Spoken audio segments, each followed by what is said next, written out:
Ndege ya jeshi la anga la Marekani aina ya B-1B Lancer ilirejea katika kituo chake cha mbele cha operesheni kilichopo Gloucestershire mapema Jumatano asubuhi, ikikamilisha operesheni yenye hatari kubwa iliyodhihirisha kuongezeka kwa mvutano wa kidiplomasia ndani ya NATO kuhusu sera ya Mashariki ya Kati.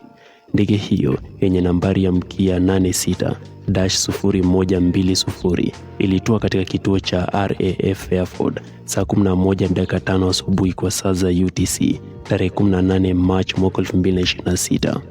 Ingawa operesheni hiyo ilifanikiwa kimkakati, njia ya ndege iliyotumika kurejea Uingereza inaonyesha wazi mvutano mkubwa wa kisiasa wa kimataifa. Baada ya kushambulia malengo nchini Iran, ndege hiyo iliondoka katika ukanda wa Mashariki ya Kati usiku.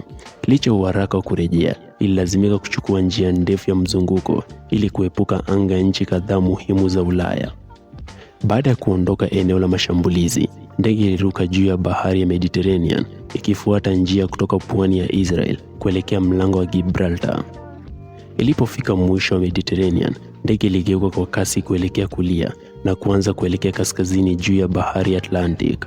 B-1B ilibaki mbali na pwani za Ureno, Hispania na Ufaransa. Kwa kubaki katika anga ya kimataifa, wafanyakazi wa ndege waliweza kuepuka kuingia katika anga ya Umoja wa Ulaya. Katika safari hiyo, ndege ilidumisha urefu wa kati ya futi 17,000 hadi 25,000 ambao ni mdogo ukilinganisha na uwezo wake wa kasi ya juu, huenda ili kudhibiti matumizi ya mafuta na kupunguza uonekana wakati wa mzunguko huo mrefu.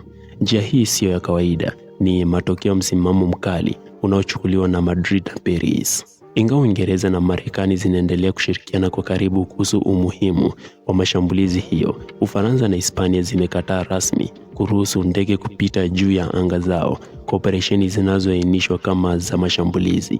Ufaransa imefunga anga yake kwa ndege yoyote inayoshiriki katika mashambulizi dhidi ya Iran, chanzo cha kidiplomasia kilieleza. Kizuizi hiki kinahusu aina ya operesheni, hakihusishi mizigo, misaada ya kibinadamu au usafiri usio wa kijeshi, bali utekelezaji wa mashambulizi pekee. Sera hiyo imelazimisha jeshi la anga la Marekani kuikwepa kabisa rasi ya Iberia na bara la Ufaransa, jambo linaloongeza muda wa safari na kufanya operesheni ya kujaza mafuta angani kuwa mgumu zaidi.